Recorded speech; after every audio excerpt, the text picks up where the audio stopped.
ஆண்டவருடைய ஆவி என்மேல் உள்ளது, ஏனெனில் அவர் எனக்கு அருள் பொழிவு செய்துள்ளார்.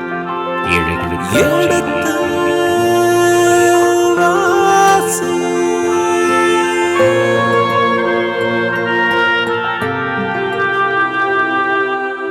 எடுத்து வாசி.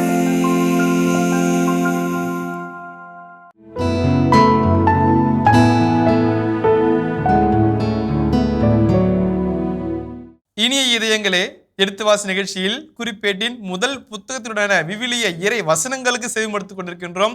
கடந்த பகுதியின் தொடர்ச்சியை இன்று தொடங்குவோம். வாருங்கள் நிகழ்ச்சிக்குள் சொல்வோம். உங்கள் சார்பாக தந்தை அவர்களுக்கு வணக்கம் சொல்லி நிகழ்ச்சியை தொடங்குவோம். வணக்கம். வணக்கம்.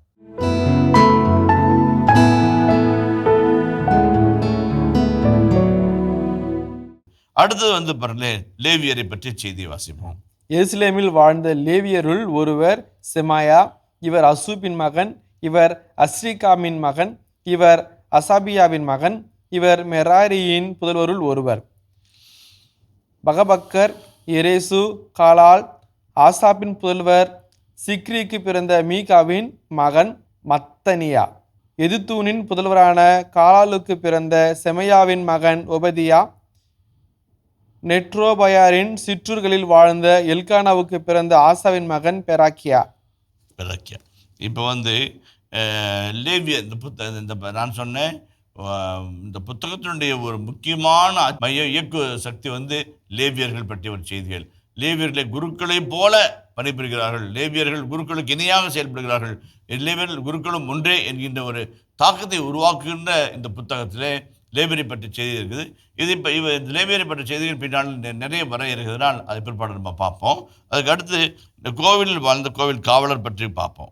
வாயிற் காப்போர், சல்லூம், அக்கூபு, தல்மோன், அக்கிமான் மற்றும் இவர்கள் உறவினர். சல்லூம் இவர்களின் தலைவர். இவர்கள் இன்று வரை கிழக்கில் அரச வாயிலை காத்து வருகிறார்கள். இவர்களே லேவியர் தங்கிய பாளையங்களில் காவலர்களாய் இருந்தவர்கள். இப்போ நல்லா கவனிக்கணும். இப்போ எருசலேமுக்கு 7 வாயில்கள் இருக்கிறது.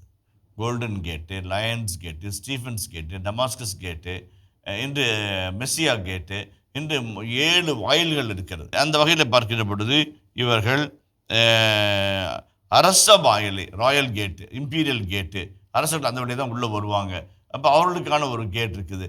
அவங்க கேட்டு காவல் புரிகிற காவலர்களாக இருக்காங்க. அது கொஞ்சம் மரியாதை, ரொம்ப மரியாதை. அரசனுக்காக வெளிவரது, விலக்கி விட்டு அரசன் உள்ளே கூட்டு போகிறது, முக்கியமான பண்டிகைகளிலும் முக்கியமான நிகழ்வுகளிலும் அரசரை திருவள்ளிப்பாட்டில் பங்கேற்க வைப்பது, பாடல்கள் பாடுவது, திருப்பாடல்கள் இசைப்பது உள்ளிட்ட பல்வேறு நிகழ்வுகள் நிகழ்த்தப்படும். அப்போ அந்த அரசருக்கு இருப்பாங்க. ஆனால் அதில் உண்மை என்னன்னாக்க, நாடு கடத்தப்பட்ட பின் கட்டப்பட்ட ஆலயத்திலும் சரி, நாடு கடத்தப்பட்ட பின் எழுப்பப்பட்ட சமூகத்திலும் சரி அரசாட்சி வரவே இல்லை. அரசாட்சியே இல்லாமல் போய்விட்டது. செலுத்தியேல் என்கின்ற கடைசி மகன் அவரை தாண்டி எதுவும் செயல்படவில்லை, வரவில்லை. ஜெஹோச்சின் என்று சொல்லப்படுகின்ற அந்த மனிதர் நடுகடத்தப்பட்டார், கடைசி அரசர். அவருக்கு ஒரு மகன் இருந்தான், ஜெதேக்கியா என்று. அவருக்கு அப்புறம் எந்த ஒரு இதுவும் அல்ல. அவரும் புரட்சியில் கொல்லப்பட்டார். அதுக்கப்புறம் எந்த விதமான ஒரு அரசாட்சியும் இங்கே வரவில்லை. அதுக்கப்புறம் அவர்கள் வந்த இயேசுவை தான் அரசராக கருதி கொண்டாடினார்கள். அது வரைக்கும் அரசரே இல்லை அவங்களுக்கு. அந்த இடத்துல இந்த அரச வாயில் காப்பாளர்கள் பற்றி இந்த இடம் பேசுகிறது. அதேமாதிரி கிழக்கு வாயிலே அதுமாதிரி இன்னொன்றுனாக்க, பாளையங்களில் தங்கியிருந்த லேவியர்களை பாதுகாத்தார்கள் இவர்கள் தான். இவர்களை திரும்பி வரும்போது பாரசீகத்திலிருந்து பெர்சிய நாட்டிலிருந்து பபிலோன்லேருந்து திரும்பி வரும்போது அவருடைய பாளையங்களிலே தங்கியிருந்த குருக்களை, லேவியர்களை இவங்க தான் பாதுகாத்திருக்கலாம் என்று சொல்லப்படுகிறது. கோராக்கின் புதல்வரான எபியாசாவுக்கு பிறந்த கோரேயின் மகன் சல்லூமும் அவர் தந்தையின் வீட்டாரும் உறவினருமாகிய கோராக்கியரும் கூடார நுழைவாயில் மேற்பார்வை பணிக்கு நியமிக்கப்பட்டிருந்தனர். முன்பே அவர்களுடைய மூதாதையர் ஆண்டவரது பாளைய வாயிலை காத்து வந்தனர். கோராக்கின் என்று ஒரு வார்த்தை வருகிறது. KORAH என்று ஆங்கிலத்தில் சொல்வார்கள். கோரா குழுவினர் என்று சொல்வார்கள்.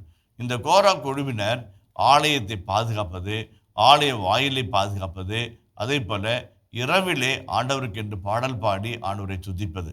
கோரா சாங்ஸ் என்று ஒரு குறிப்பிட்ட பகுதியில் 84 85 வருகின்ற திருப்பாடல் வருகின்ற பாடல்கள் கோரா சாங்ஸ் என்றே வரும். 88 கோராக்கியரின் புகழ்பாடல். தான் இந்த கோராக்கியர் ஆண்டவரை புகழ்ந்து பாடுவதில் வல்லவர்கள். ஆனால் அவர்கள் குறிப்பாக இரவு நேரங்களில் விடிய விடிய விடிய விடிய ஆண்டவருக்காக துதிப்பாடல் பாடி ஆண்டவரை ஆராதித்து ஆண்டவருக்கு மகிமைப்படுத்தி கொண்டு இருக்கிறார்கள். அவர்கள் செய்கின்ற புறப்பணிகளும் அகப்பணிகளும் இரு வகையாக பிரிக்கப்பட்டிருக்கிறது. புறப்பணிகளை பற்றி இப்போ நான் வாசிக்க பார்க்குறோம். அவங்க கூடார நுழைவாயில் மேற்பார்வை பணிக்கு நியமிக்கப்பட்டிருந்தார்கள். அதே மாதிரி பாருங்க 20ஆம் வசனம் வாசிக்கலேன். இளையாசர் மகன் பினகாசு முற்காலத்தில் அவர்களின் அதிகாரியாக இருந்தார். ஆண்டவர் அவரோடு இருந்தார். ஆப்பா, ரொம்ப அழகான செய்தி. எலியாசர் மகன் பினகாசு முற்காலத்தில் அவர்களின் அதிகாரியாக இருந்தார். இப்போ ரொம்ப முக்கியம், ஒரு அழகான ஒரு கட்டமைப்பை யார் சொல்கிறாங்க. இப்போ 1620 பேர் அப்படின்றாங்க காவலர்கள். இப்போ பாடுறவங்க இவ்வளோ பேர் இருக்கிறாங்கன்னு. ஆனால் இவங்களுக்கெல்லாம் ஒரு அஃபிஷியல்ஸ் வேணும் இல்லை, ஒரு மேற்பார்வையாளர் வேணும் இல்லை. அந்த மேற்பார்வை பற்றி தான் சொல்லப்படுகிறது. அவர்களின் அதிகாரியாக அவர் இருந்தார். ஆண்டவர் அவரோடு இருந்தார். என்னது அவருடைய அதிகாரம் எங்கேருந்து வருது? ஆண்டவரிடமிருந்து வருகிறது. ஆண்டவரிடமிருந்து வருகிறது. ரொம்ப அழகான செய்தி. இந்த வசனமும் ரொம்ப அழகான வசனம், ஆழ்ந்த இறையிலே கொண்ட ஒரு வசனம். அவர் அதிகாரியாக இருந்தார், ஆண்டவர் அவரோடு இருந்தார். இன்றைக்கு தலைவர்கள் கூட ஆண்டவர் இருக்கிறாரா? அதான் ஒரு கேள்வி. நான் நம்ம வாழ்வியல் சிந்தனைகளை நான் கொண்டு வருவேன்னு இருந்தாலும் ரொம்ப அழகான ஒரு செய்தியாக இருக்கிறது. ஆண்டவர் அவரோடு இருந்தார். அவர் செய்வது சரி என்றால் சரி என்று ஆமோதித்தார், இல்லை என்றால் தடுத்து நிறுத்தி வேண்டாம் என்று அவர் வழிகாட்டினார். அப்போ ஆண்டவர் அவரோடு இருந்தார் என்று அந்த செய்தி அழகாக சொல்கிறது. அருமையான ஒரு இறை செய்தியாகவும் அது அமைகிறது. அடுத்த வசனத்தை வாசிப்போமே. மெசல்லேமியாவின் மகன் செக்கரியா சந்திப்பு கூடார நுழைவாயிலின் காவலராக இருந்தார். ஓகே, இப்போ ஜக்காரியா என்று சொன்னால் ஆண்டவர் என்று நினைவு கூர்ந்தார் என்று அர்த்தமாகும். ஜக்காரியா என்றால் ஆண்டவர் என்று நினைவு கூர் என்று அர்த்தமாகும். அவர் சந்திப்பு கூடார நுழைவாயிலின் காவலாக இருக்கிறார். சந்திப்பு கூடாரத்தினுடைய நுழைவாயிலின் காவலராக இருக்கிறார். சந்திப்பு கூடாரம் என்பது மோசே முற்காலத்தில் தனிப்பட்ட முறையில் உள்ளே நுழைந்து உடன்படிக்கையின் பல முன்பாக இருந்து ஆண்டவரோடு உரையாடி, அந்த மாதிரி உரையாடும் நேரத்திலே மேகக்கூட்டம் மூடிக்கொள்ள நிழலிட அந்த இடமே ஒரு பரிசுத்தமாக இருக்கும் இல்லைங்களா? அதை மீண்டும் நினைவுபடுத்தி சந்திப்பு கூடாரத்துக்கு ஒரு காவலாளியை வைக்கிறார். பழைய பைநூலிலே அந்த சந்திப்பு கூடாரத்தினுடைய நுழைவாயிலே யோசுவா நின்று கொண்டிருப்பார். யோசுவா மோசேவுக்காக காவல் புரிவார். அதே மாதிரி இங்கே இப்போ காவலாளிகள் இங்கே வைக்கிறார்கள். நுழைவாயில்களை காப்பதற்கு தேர்ந்து கொள்ளப்பட்ட இவர்களின் எண்ணிக்கை 212. இவர்கள் தங்கள் சிற்றூர்களின் தலைமுறை அட்டவணைப்படி பதிவு செய்யப்பட்டவர்கள். இவர்கள் நம்பிக்கைக்குரியவர்களாய் இருந்ததால் தாவீதும் திருக்காட்சியாளர் சாமுவேலும் இவர்களை இப்பணியில் அமர்த்தினர்.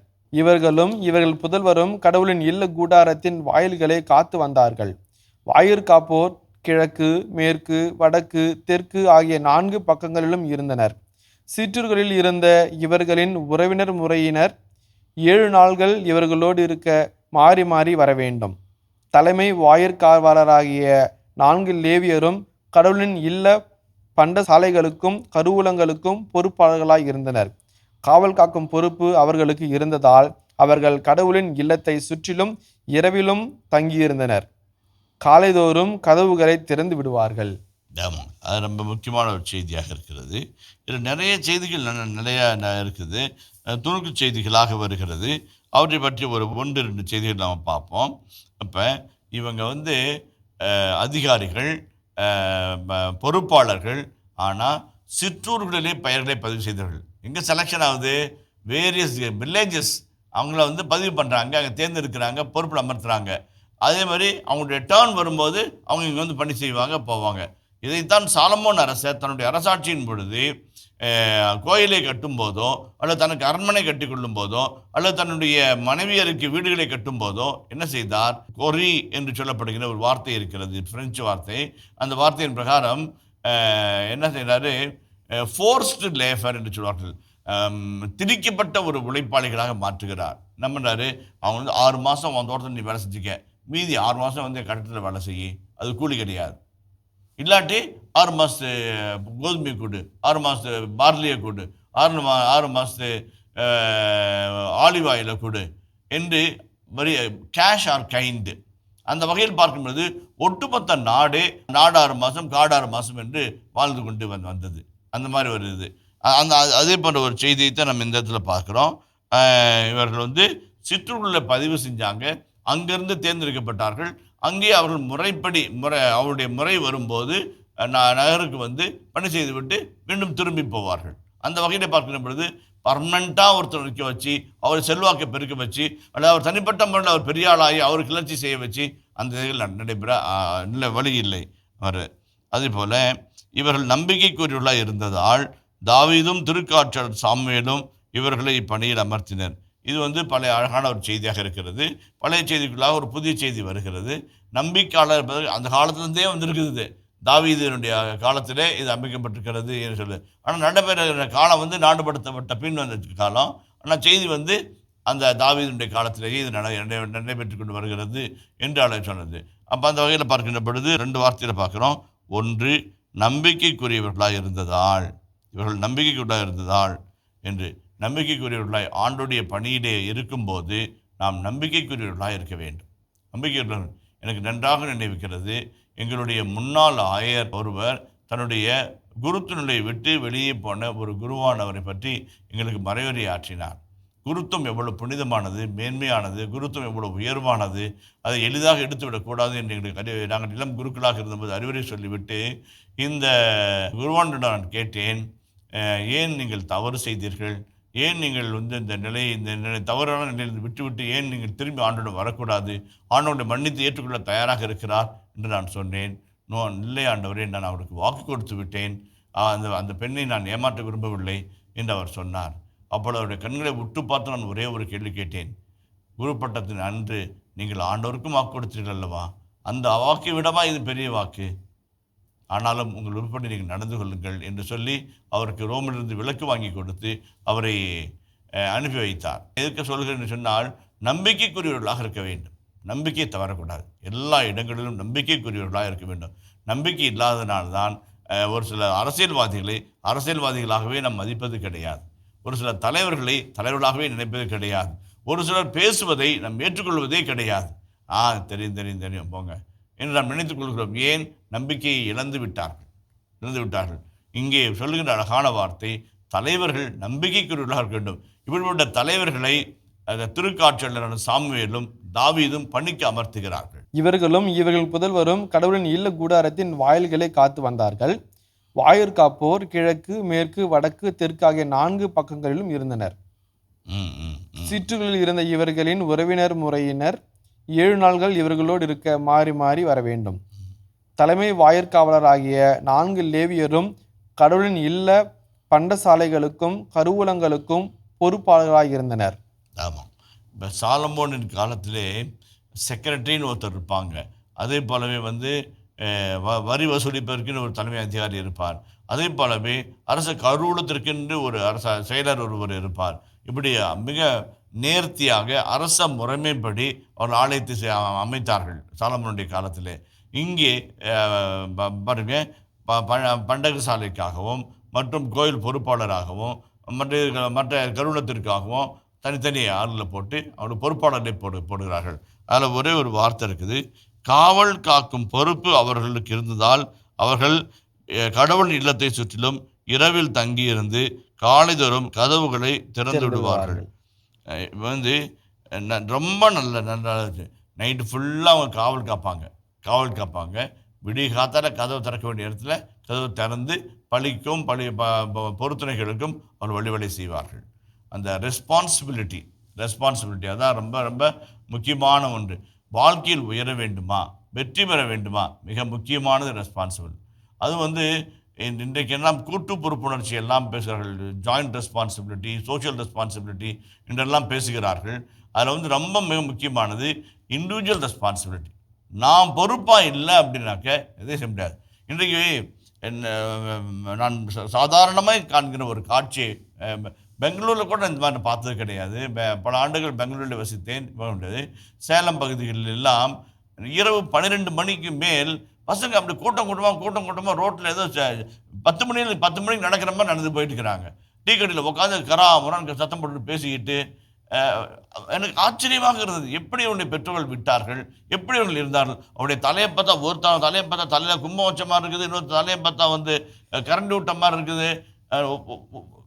எதிர்பார்க்க என்னால் நம்ப முடியவில்லை. எப்படி இப்படி பெற்றோர்கள் இப்படி விட்டார்கள், ஏன் இவங்க போனாங்க, இவங்க எந்த கண்ட்ரோலுக்கும் வராத பசங்களா என்றெல்லாம் மனதிற்குள்ளாக ஒரு சஞ்சலம் இருக்குது. இப்படியே விட்டால் இவருடைய மனநிலை என்ன ஆகுது, இரவிலே உறங்க வேண்டும், பகலிலே படிக்க வேண்டும், இதை விடுத்து இரவு முழுவதும் சுற்ற வேண்டும், பகலிலே உறங்க வேண்டும் என்ற நிலை மாறுகிறது. அதையெல்லாம் பார்க்கும்போது நம்மளுக்கு மனசுக்கு சங்கடமாக இருக்குது. அப்போ வந்து இவங்க பாருங்கள், இரவு முழுதும் தனி மனித பொறுப்பு உணர்ச்சியோடு இரவு முழுதும் ஆலயத்தில் தங்கியிருந்து ஆண்டவரை காக்கிறார்கள். ஆலயத்தை யாரும் தாக்காதபடி, ஆரண்டத்தை யாரும் தகர்க்காதபடி, ஆலயத்திற்குள்ளாக எந்த ஒரு கெடுதலும் வராதபடி காக்கிறார்கள். விடியற் காலையில் ஆண்டவருக்கென்று கதவை திறந்து விடுகிறார்கள். ஆண்டவருக்கு கதவை திறந்து விடுகிறார்கள். ஆண்டவரை வழிபட மக்களுக்கும் ஆண்டவருக்கும் இடையே பாலமாக இருக்கிறார்கள். ரொம்ப முக்கியமான ஒரு செய்தியாக இருக்குது. இது வந்து பாசிங் மெசேஜாக இருந்தால் கூட நிறைய நல்ல கருத்துக்களை உள்ளடக்கி கொண்டு வருகிறது. அடுத்து வாசிப்போங்க. அவர்களில் சிலரிடம் வழிபாட்டுக்குரிய கலன்களின் பொறுப்பு இருந்தது. அவற்றை உள்ளே கொண்டு போகும்போதும் வெளியே கொண்டு வரும்போதும் எண்ணி சரிபார்ப்பர். வேறு சிலரிடம் தட்டுமுட்டுகள், எல்லா புனித கலங்கள், மிருதுவான மாவு, திராட்சை ரசம், எண்ணெய், சாம்பிராணி, நறுமண பொருள்கள் ஆகியவற்றின் மேல் பொறுப்பு தரப்பட்டிருந்தது. குருக்களின் புதல்வர் சிலர் நறுமண பொருள்களில் இருந்து நறுமண எண்ணெய் தயாரிப்பர். ஓகே, இப்போ வந்து பிற லேவியர்கள், இப்போ ஒவ்வொரு லேவியருக்கும் ஒவ்வொரு இதாகுது. இதில் என்னன்னாக்க காவல் காத்தவர்களும் லேவியர்களாகிறார்கள், பொறுப்பாளராக இருந்தவர்களும் அதிகாரியாக இருந்தவர்களும் லேவியர்களாக இருக்கிறார்கள். எல்லாம் இந்த லேவியர்களுடைய பணி வந்து அப்படி விரிவடைந்து காட்டப்படுகிறது. அவருடைய பணி அளவு கடந்த விதத்தில் அவருடைய அதிகாரத்திற்கு எல்லையில்லாத நிலையில் இருக்கிறது போல ஒரு சித்தரித்து காட்டப்படுகிறது நினைக்கிறோம். இந்த இடத்துல வந்து வழிபாட்டுக்குரிய களங்களின் பொறுப்பு இருந்தது. உள்ளே போகும்போதும் வெளியே கொண்டு வரும்போதும் எண்ணி சரிபார்ப்பார். சில சமயத்தில் பாருங்கள், எங்கள் கோயிலில் வந்து ஒரு பாட்டி மேலே வந்து கம்ப்ளைண்ட் வந்துக்கிட்டே இருந்துச்சு. ஏன்பா அந்த பாட்டி குறை சொல்கிறேன்னா, இல்லை ஃபாதர், அந்த பாட்டி 100 ரூபாயை போட்டுட்டு உண்டியல் காசு வந்து சில்லறை எடுத்துக்கிறேன்னு 110 ரூபாய் எடுத்துக்குது அப்படின்னு சொல்லி சொல்கிறாங்க. நான் பார்த்துட்டு சொன்னேன், பாட்டி தானே எடுக்குது, எடுத்துகிட்டு போ விடு, அது ஒன்று பெருசாக நினச்சிக்காது, எடுத்துகிட்டு போ அப்படின்னு. 120 ரூபாய் கூட எடுத்துக்கிட்டு ஒன்றும் பிரச்சனை இல்லை போ அப்படின்னு சொல்லி அனுப்பி வைத்தேன். என்னென்னா ஒரு சில வந்து அந்த கடன்களை சரிபார்த்து எடுத்துக்கொண்டு வாரன். ஏன்னா அந்த கடன்களில் ஒவ்வொன்றும் விலை மதிப்பில்லாதவை, வெள்ளினாலும் பொன்னாலும் தங்கத்தாலும் ஆனப்பட்டவை. அதனால தான் வந்து எருசலேம் தேவாலயத்திலிருந்து கடன்களை கொண்டு வாங்க, அதில் நாங்கள் மது அருந்த வேண்டும் என்று தானியேல் புத்தகத்தில் அரசன் சொல்கிறான். அப்போ வந்து மிகப்பெரிய ஒரு ஆபத்து அவனுக்கு வருகிறது. அதுதான் அந்த மாதிரி விலை உயர்ந்த களங்கள், அந்த களங்களை பத்திரமாக எடுத்து செல்ல வேண்டும், எடுத்துட வேண்டும், எண்ணிக்கை சரியாக இருக்க வேண்டும். அதான் முக்கியம். அதே போல் குருக்களின் புதல்வர் சிலர் நறுமண பொருட்களில் இருந்து நறுமண எண்ணெய் தயாரிப்பர். மிருதுவான மாவு, எண்ணெய், திராட்சை ரசம் இவற்றையெல்லாம் உள்ளடக்கிய பழிப்பொருட்கள் கூடானது.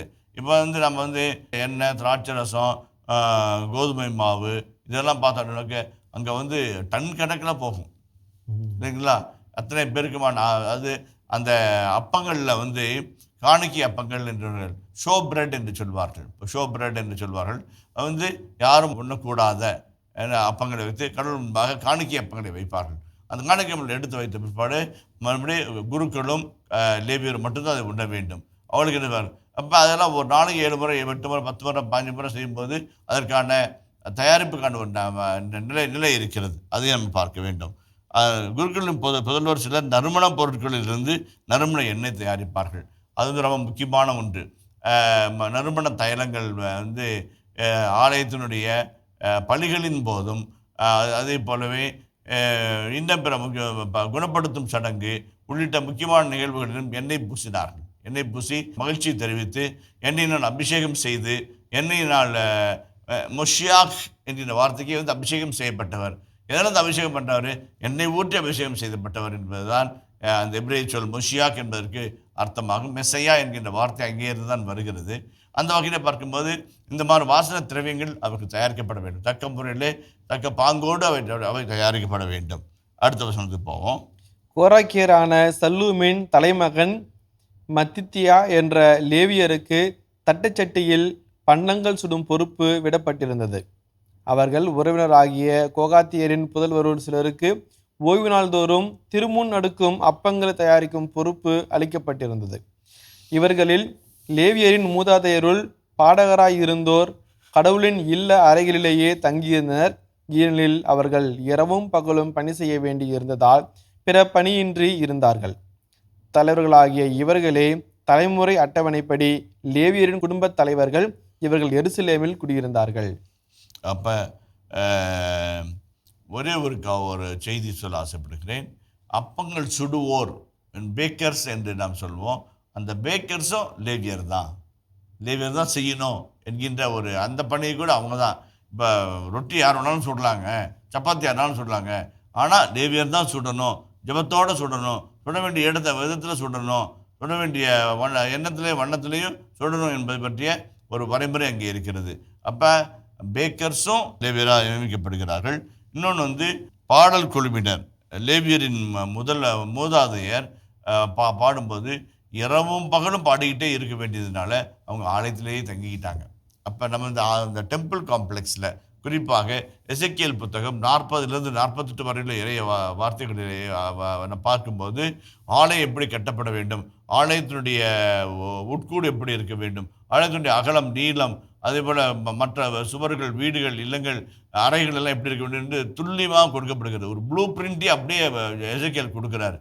அந்த வகையில் பார்க்கின்ற பொழுது இந்த லேவியருடைய மூதாதையர்கள் ஆலயத்திலேயே தங்கி இருந்து பாடுவார்கள். அப்போ அவங்களுக்குன்னு ஒரு குவார்ட்டர்ஸ், லெவிட்டிக்கல் குவார்ட்டர்ஸ், அது அவங்க அங்கே நைட்டு ஃபுல்லாக இருக்கணும், பகல் ஃபுல்லாக இருக்கணும். அப்போ அங்கே ஒரு அரை மணி நேரம் 1 மணி நேரம் படுத்துறதுக்கு ஒரு ரூம் அங்கே ஒரு குவார்ட்டர்ஸ் கொடுத்துட்றாங்க. அதாவது எருசலேம் தேவாலயத்தின் அமைப்பிலே இதெல்லாம் ஒரு பாங்காக வருகிறது. அடுத்ததாக சொல்வோம். கிபியோனில் வாழ்ந்த கிபியோனியரின் மூதாதை எபியேல். இவருடைய மனைவியின் பெயர் மாக்கா. அவருடைய தலைமகன் அப்தோன். மற்றவர்கள் சூர், கீசு, பாகால், நேர், நாதாப்பு, கேதோர், அக்கியோ, செக்கரியா, மிக்லோத்து. மிக்லோத்துக்கு சிமையாம் பிறந்தார். இவர்களின் வழிமரபினர் தம் உறவினர் முறையினரோடு எருசலேமில் வாழ்ந்தனர். நேருக்கு கீசு பிறந்தார். கீசுக்கு சவுல் பிறந்தார். சவுலுக்கு யோனத்தான், மல்கிசுவா, அபினதாபு, எல்பாகால் ஆகியோர் பிறந்தனர். யோனத்தானின் மகன் மெரியுபாகால். மெரியுபாகாலுக்கு மீகா பிறந்தார். மீகாவின் புதல்வர் பித்தோன், மெலக்கு, தகரேயா, ஆகாசு. ஆகாசுக்கு யாரா பிறந்தார். யாராவுக்கு அலமேத்து, அஸ்மவேத்து, சிம்ரி என்போர் பிறந்தனர். சிம்ருக்கு மோட்சா பிறந்தார். மோட்சாவுக்கு பினியா பிறந்தார். இவர் மகன் ரபாயா. இவர் மகன் எலையாசா. இவர் மகன் அட்சேல். அட்சேலுக்கு 6 புதல்வர் இருந்தனர். அவர்களின் பெயர்களாவன அஸ்ரிம்காம், பெக்காரு, இஸ்மாயேல், செயாரியா, ஒபதியா, ஆனான். இவர்கள் ஆட்சேலின் புதல்வர்கள். இப்போ 2 செய்தி நம்ம இங்கேருந்து பார்க்குறோம்.